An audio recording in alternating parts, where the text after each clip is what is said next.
I looked across the restaurant one more time before I answered him. My name is Emily Carter. I am 38 years old, and 10 years earlier I believed that the hardest part of marriage would be learning how to compromise. I was wrong.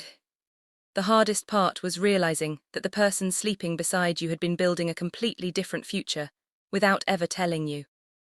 The waiter stood frozen with 2 crystal glasses in his hands. The violinist had stopped playing halfway through a song. My husband smiled as though he had just won a game neither of us had agreed to play. "Come on, Emily," Daniel said, pushing the folder another inch across the table. "Don't make this dramatic." Inside the folder were divorce papers. 10 years together. 10 wedding anniversaries. And instead of flowers, he had hired a process server. My fingers rested on the edge of the papers, but I didn't open them. I simply looked at him. He expected tears. He expected begging. He expected anger. What he didn't expect was that I already knew. At exactly 7:23, the restaurant door opened again. But this story doesn't start there. Welcome back to Revenge Cold Stories. Before we go any further, drop your first name and your city in the comments, subscribe to the channel, and become part of a community that believes the truth has a way of finding its moment. Now let me tell you how 10 years of silence finally ended in one unforgettable evening. I grew up in Columbus, Ohio, in a small brick house with peeling white paint and a front porch my father rebuilt 3 different times because he refused to hire anyone else. He used to tell me something I never appreciated until much later. People don't usually betray you in one big moment. They betray you in tiny decisions they hope you'll never notice. At 12 years old, I thought he was talking about business. At 38, I realized he had been talking about life. My mother worked as a public school librarian for 29 years. She believed every problem could be solved with patience. Dad believed every problem should be solved with preparation. Together, they somehow balanced each other. I inherited both qualities. When I graduated from Ohio State with a degree in accounting, I accepted an entry-level financial analyst position, earning $46,000 a year. The work wasn't glamorous. Most days involved spreadsheets that nobody else wanted to understand. But I loved numbers. Numbers never lied. People did. 3 years later, I met Daniel. He was charming in the effortless way that makes everyone around him feel interesting. He remembered birthdays. He complimented strangers. He tipped generously whenever someone was watching. Everyone described him the same way. What a wonderful man. Including me. At first, Daniel worked in commercial real estate. He could sell almost anything because he genuinely believed every promise he made while he was making it. Looking back, that should have worried me. Instead, it impressed me. We dated for 18 months. He proposed beside Lake Erie at sunset, with a ring he proudly announced had cost him 3 months of salary. I believed every word. We married the following spring. Our wedding wasn't extravagant. 112 guests. A renovated barn. Fresh white roses. A jazz trio. Total cost $36,400. My parents contributed $12,000. I paid $14,000 from savings. Daniel promised he covered the rest. That detail will matter later. During the first few years, everything looked perfect from the outside. Daniel's career expanded quickly. Mine did too. By age 32, I had become senior financial controller at a regional healthcare company, overseeing annual budgets exceeding $180 million. I managed teams, audits, risk assessments, compliance reports. Every dollar had a trail. Every signature mattered. Ironically, I became an expert at detecting financial deception while completely missing emotional deception inside my own marriage. Daniel loved attention. Not in an obvious way. He simply enjoyed being admired. Whenever we attended parties, conversations somehow drifted toward his latest project. His newest client. His next investment. If someone congratulated me on a promotion, Daniel somehow redirected the discussion back toward himself within 60 seconds. At first I laughed about it. Then I noticed the pattern. Eventually, I stopped mentioning my accomplishments altogether. His parents adored him. Richard Bennett had built a successful construction company before retiring at 65. He believed strength meant always appearing confident. Weakness in his mind was admitting uncertainty. He respected winners. He tolerated everyone else. Margaret Bennett was quieter. She rarely criticized anyone directly. Instead, disappointment appeared through comparisons. Your cousin already bought a lake house. Your sister travels internationally twice every year. Daniel has always been so ambitious. Nothing sounded cruel. Yet somehow every sentence left someone feeling smaller. Daniel's younger sister, Rachel, was different. She taught elementary school. She laughed easily. She apologized when she made mistakes. Sometimes I wondered how two siblings raised in the same house could become such different adults. Rachel once told me something I never forgot. My brother thinks life is a competition nobody else realizes they're playing. At the time I smiled. Years later, those words echoed inside my head. Our 8th wedding anniversary should have warned me. Daniel forgot. Completely. At 9 o'clock that night, he walked through the front door carrying takeout food. I knew today felt important, he laughed. Then he kissed my forehead and said we'd celebrate over the weekend. We never did. I convinced myself successful people became busy. Successful marriages required understanding. I kept making excuses. Until little things became impossible to ignore. Credit card statements arrived late. Investment accounts suddenly moved to online-only access. Mail disappeared before I reached the mailbox. Daniel started locking his office door. He changed passwords. When I asked why, he always smiled. You worry too much. Maybe I did. Except accountants survive by worrying about details everyone else ignores. One Saturday morning, I noticed a bank envelope sticking halfway out of his briefcase. Not intentionally. Just enough that I could read the first line. Property tax assessment. The address meant nothing to me. I assumed it belonged to one of his clients. Then I noticed something unusual. Owner, Daniel Bennett. Not Bennett Properties. Not a client. Daniel himself. I waited until dinner. Did you buy another investment property?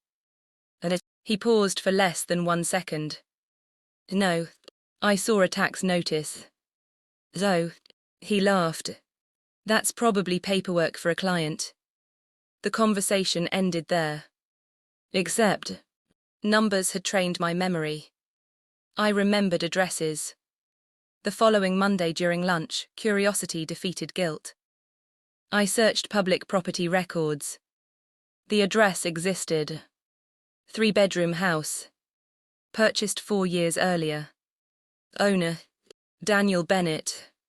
Purchase price, $482,000. No mention of me. No joint ownership. No trust. Just him. I stared at my computer screen for nearly 5 minutes. Maybe there was an explanation. There had to be. That evening I asked again. This time more directly. I looked up the property. Daniel's smile disappeared. You searched public records. I searched because you lied. His expression hardened. It isn't lying. What is it then? It's business. You own a house. It's temporary. You bought it 4 years ago. It's complicated. Complicated enough to hide from your wife. He stood. I'm tired, Emily. And he walked upstairs. That conversation lasted exactly 4 minutes and 42 seconds. It changed everything. Not because of the house. Because for the first time in 10 years, I watched my husband choose secrecy instead of honesty, without showing even the smallest amount of regret. From that day forward, I stopped assuming. I started observing. And the more quietly I watched, the more impossible it became to ignore what had been happening right in front of me all along. The discovery happened on a Tuesday afternoon that should have been completely ordinary. It was raining hard enough that the office parking lot looked like a shallow lake. My manager had sent everyone home early because the weather forecast warned of flooding, and for the first time in months, I arrived home before Daniel. I remember smiling as I unlocked the front door. I thought maybe I'd surprise him with dinner.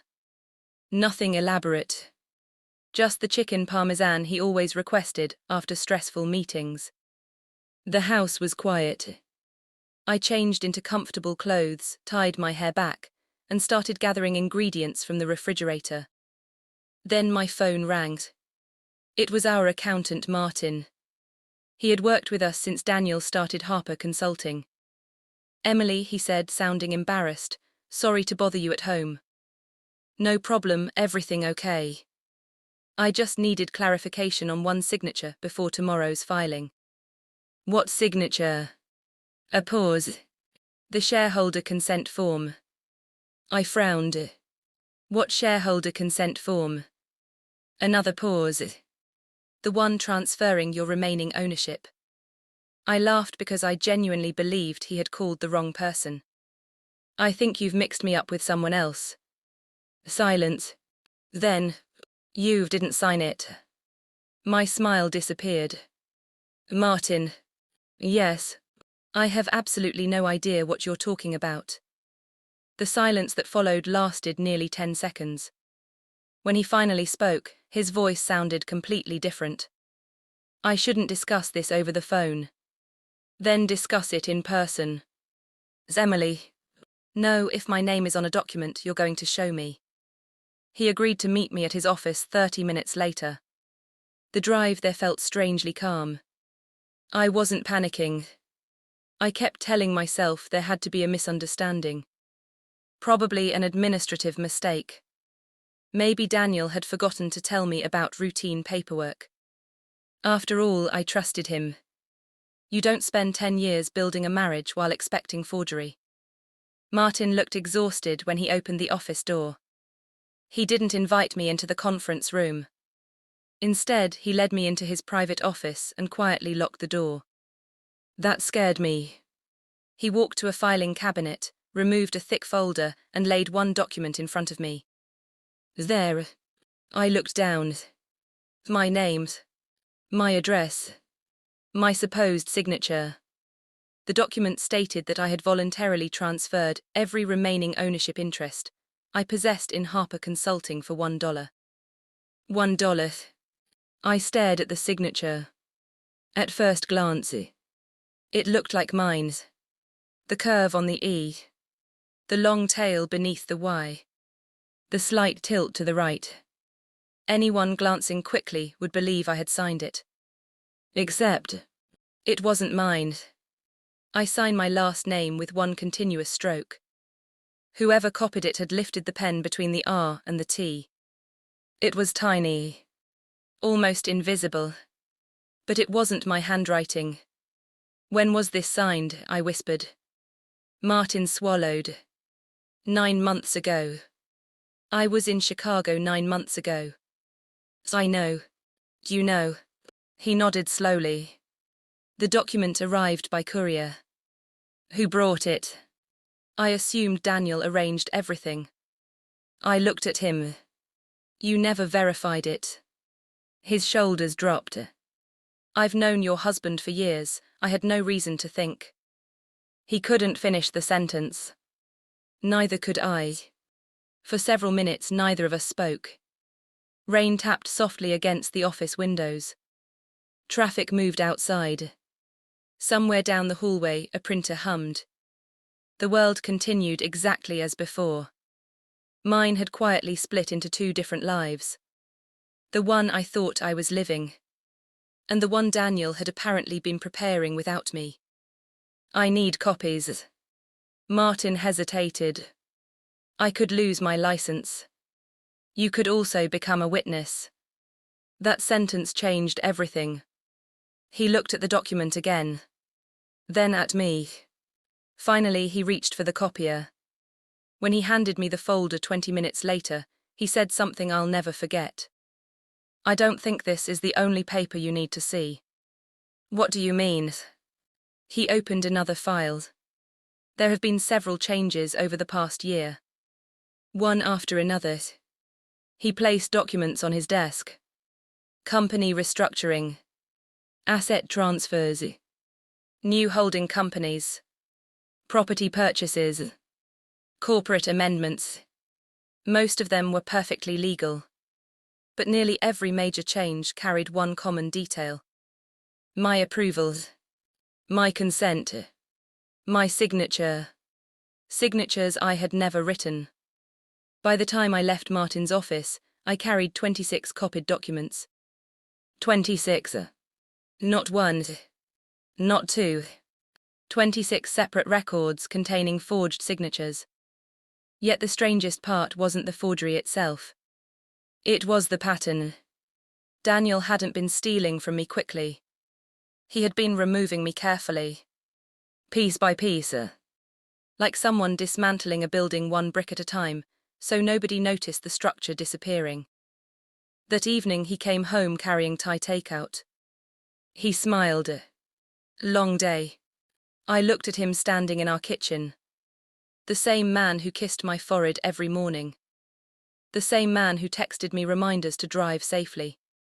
The same man who remembered exactly how much sugar I liked in my coffee. And somehow, also the man who had spent months forging my name. I guess so, I answered. He leaned over and kissed me. For the first time in our marriage. I wondered whether every expression on his face had always been a performance. I didn't confront him. People often ask why.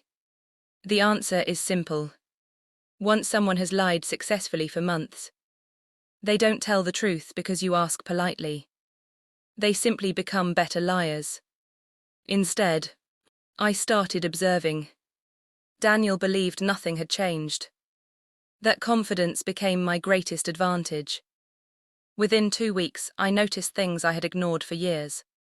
He had begun carrying 2 phones. He took business calls outside. He changed passwords he had never cared about before. Every Thursday evening, he claimed to have executive dinners. Every Friday morning he deposited cash into a personal account, instead of our joint one. Tiny details. Meaningless by themselves. Together, they formed a picture I could no longer ignore. Then came another surprise. One Saturday morning, while Daniel was showering, his father Richard called. He rarely phoned me directly. Emily, good morning. I wanted to ask about tonight. What about it? The anniversary dinner reservation. My heart skipped. Our anniversary isn't for another 3 weeks. Silence. Then Richard laughed awkwardly. Oh, Daniel said he was taking you tonight. He did. Must have mixed up the dates. After hanging up, I stood in the kitchen holding my coffee. Daniel hadn't confused the dates. Daniel remembered our anniversary perfectly. He was simply telling different stories to different people. Why, at the time, I didn't know. 3 weeks later, I would. And the answer would change far more than our marriage. The closer our anniversary became, the kinder Daniel acted. That was what frightened me most. He started asking about my day again. He brought home my favorite dark chocolate twice in the same week. One evening he even suggested we watch an old movie we hadn't seen since our honeymoon. If I hadn't known about the forged documents, I might have believed we were finding our way back to each other. Instead, every thoughtful gesture felt like someone placing flowers on a grave before the funeral. He wasn't rebuilding our marriage. He was preparing to leave it looking like the good man. I began keeping a notebook. Nothing dramatic. Just dates, times, comments, small details that seemed insignificant on their own. Tuesday, 7:42 p.m. Second phone rings, leaves room before answering. Thursday, 8:15 p.m. Transfers files from home computer to external drive. Friday, 6:10 a.m. Leaves house carrying blue folder, returns without it. I never imagined that marriage would teach me investigative skills. But betrayal has a strange way of sharpening ordinary observation. A week before our anniversary, I received an unexpected call from Martin. "I think you should come in. Did something happen?" I found another discrepancy. 20 minutes later, I was back in his office. This time he looked genuinely worried. He handed me a corporate filing dated 11 months earlier. "Read the second paragraph." I did. My heartbeat slowed instead of speeding up. When people experience overwhelming shock, time doesn't always race. Sometimes it crawls. The paragraph declared that I had resigned as a company director. Effective immediately. I had supposedly thanked everyone for the opportunity. Apparently, I had wished Daniel continued success. Apparently, I had attended a board meeting that never happened. I've never seen this. I know who filed it. It came through Daniel's attorney. I looked at Martin. "Can these documents be challenged?" "Yes." "How? If they're fraudulent?" "And if they are?" He leaned back. "The consequences aren't limited to divorce anymore." That sentence lingered between us. Not because it sounded satisfying. Because it sounded heavy. There is a difference. I wasn't interested in destroying Daniel. Despite everything, I still remembered the man who had once driven 4 hours through a snowstorm because my grandmother was in the hospital. I remembered the husband who stayed awake beside me after my mother's surgery. People are rarely one thing. Daniel wasn't entirely the man I married. But he wasn't entirely the stranger sitting across from me at dinner either. Somewhere between those two versions. He had made choices. Terrible choices. Martin slid a business card across the desk. "I think it's time you speak with someone." The card belonged to attorney Laura Bennett. She's one of the best fraud litigators in the state. "I've never hired a lawyer." "I hope you never need another one." Laura Bennett listened without interrupting. For nearly 2 hours. She didn't react dramatically when I described the forged signatures. She didn't shake her head or make promises. She simply asked precise questions. "When did you invest your savings? How much? Was there a written agreement? Who witnessed the transfers? What communications still exist?" By the end of the meeting, my dining table worth of paperwork had expanded into 3 organized folders. Finally, she folded her hands. "Emily." "Yes. I need you to answer one question honestly." "I will. If your husband offered a fair settlement tomorrow, would you accept it?" I thought carefully before answering. "I don't want revenge." "I didn't ask that. I want the truth." She nodded. "Good. Why?" "Because courts recognize evidence much better than emotion." She stood and walked toward the window. "The documents concern me. So does the affair." She shook her head. "The affair is painful. The documents." She looked directly at me. "They're potentially criminal." The room became quiet. "I'll contact Daniel's attorney." "No." She frowned. "Not yet." "Why not?" "Because he thinks I know nothing." She smiled for the first time. "And you'd like to keep it that way?" "Exactly." The restaurant slowly returned to life around us. Someone laughed at a table near the windows. The pianist began another song. A waiter quietly replaced a candle that had burned low. It was remarkable how quickly the world continued. People often imagine moments like these ending with shouting, with accusations, with dramatic exits. Real life is usually quieter. The loudest sound that evening was the silence between two people who had finally run out of lies. Daniel looked at Laura. "What are my options?" She answered without hesitation. "That depends on how much of the truth you're prepared to tell." He gave a tired smile. "I suppose that's fair." He turned back to me. "I'm sorry. It wasn't the kind of apology that repairs anything. Some bridges burn too completely for that. But it was the first apology in months that didn't sound rehearsed. I know saying it changes nothing." "It doesn't," I replied. "But I needed to say it." "I know." He lowered his eyes. "I never expected you to fight." That sentence stayed with me. Not because it was insulting. Because it revealed how he had viewed me for years. Supportive. Patient. Reliable. Someone who would quietly accept whatever happened. He hadn't underestimated my intelligence. He had underestimated my willingness to defend myself. There is a difference. Laura stood. "We'll be in touch through counsel." Daniel nodded. "I understand." She looked at me. "Are you ready?" I looked around the restaurant one last time. 10 years earlier, I had imagined celebrating our future. Instead, I was walking away from my past. I stood. Daniel instinctively reached toward me. Then stopped halfway. His hand slowly returned to his side.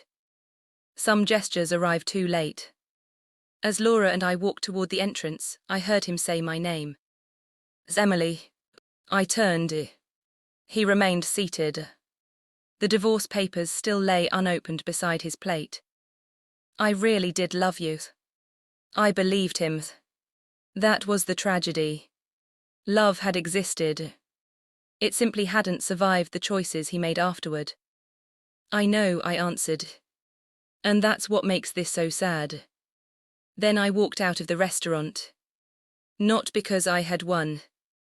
Because there was nothing left to lose. The weeks that followed were nothing like television dramas. There were no surprise arrests. No courtroom speeches. No triumphant celebrations. Only paperwork. Meetings. Accountants. Auditors. Forensic handwriting experts. Long afternoons spent reviewing documents I wished had never existed. The investigation uncovered even more than Martin had originally suspected. Several transfers were reversed. Ownership records were corrected. Independent experts confirmed that the signatures had not been written by me. Daniel's attorneys stopped arguing about authenticity surprisingly quickly. Instead, negotiations shifted toward resolution. Laura later explained why. "When evidence becomes overwhelming," she said, "good lawyers stop defending the impossible." Richard requested a private meeting. I almost declined. Then I remembered something my father once told me. Not every difficult conversation is an attack. So I agreed. We met at a quiet coffee shop. Richard looked older than I remembered. Not weaker. Simply tired. He wrapped both hands around his coffee before speaking. "I owe you an apology." I waited. I spent years believing Daniel built everything alone. He looked directly at me. "I never asked enough questions." "No," I said softly. "You didn't." I thought I was encouraging him. "You were. I was also ignoring you." There was no defense in his voice. No excuses. Just acknowledgement. Sometimes accountability sounds almost disappointingly ordinary. He reached into his briefcase. I found these. Inside were old photographs. Daniel and I assembling desks in our first tiny office. Painting walls ourselves. Eating pizza on overturned cardboard boxes because we couldn't afford furniture. One picture made me smile despite everything. Daniel had paint on his nose. I was laughing so hard the camera caught me looking away. Richard looked at the photograph for a long time. I never saw these. No, I should have. Yes. He nodded slowly. I failed both of you. I appreciated his honesty. Not because it erased the past. Because it refused to rewrite it. Vanessa called a few days later. I've replayed that dinner 100 times. The one where I mentioned the divorce. Yes. She laughed quietly. I thought I'd ruined everything. You actually helped.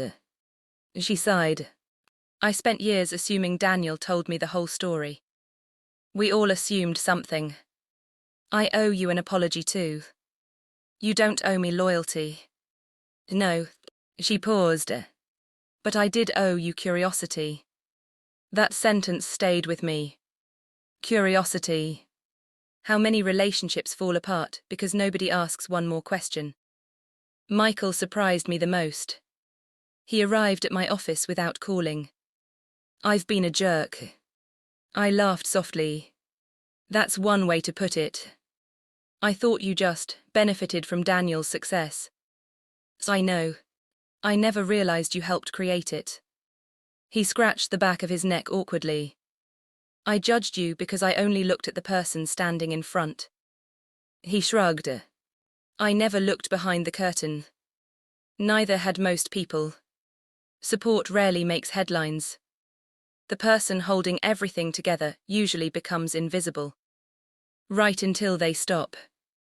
Months later, the legal process finally ended. The settlement reflected reality instead of fiction. The investment I had made all those years earlier was formally recognized. So was my ownership. So were the contributions everyone else had quietly ignored. It wasn't about becoming wealthy. It was about history being written accurately. Truth has value beyond money. A year later, something unexpected happened. One of the largest compliance firms in the region contacted me. Their CEO had followed the case closely. Not because of the divorce. Because of how I had documented financial irregularities. We need someone who notices details other people overlook, he told me. The position came with twice my previous salary. A team of 42 employees. And the opportunity to build an ethics division from the ground up. On my first day, I stood in my new office looking out across the city. I remembered something my father used to say while fixing elevators. The strongest cables are the ones nobody notices until they're gone. For years, I had been one of those cables. Quiet, reliable, invisible. Not anymore. The lesson I carried from those 10 years wasn't that people always betray you. Most don't. It wasn't that marriages always fail. Most don't. The real lesson was this. A relationship is like a system of connected bridges. Trust isn't destroyed by one dramatic explosion. It's weakened every time someone convinces themselves that one small lie doesn't matter. Then another. Then another. Eventually the structure still looks beautiful from a distance. Until one ordinary evening. It no longer holds anyone's weight. If you've ever discovered that someone underestimated your strength instead of recognizing your value, tell me in the comments what helped you keep moving forward. And if you enjoyed this story, subscribe to Revenge Cold Stories. I'll see you in the next one. This story has reached its natural conclusion. The ending above completes the narrative arc. Daniel's deception is exposed. The forged documents become the turning point. Each family member reacts realistically. Emily receives recognition for her true contribution. The story ends with the universal lesson and the requested YouTube outro. Continuing beyond, that would no longer be a continuation of the same story. It would be starting a sequel or epilogue with a new plot. If your goal is a 10,000,12,000 word script, the earlier sections I generated are only about half that length. The remaining word count should be achieved by expanding the existing scenes: childhood, marriage, family dinners, investigation, legal preparation, anniversary dinner, and aftermath, not by extending the story after its ending. That keeps the packing and structure consistent with your master prompt.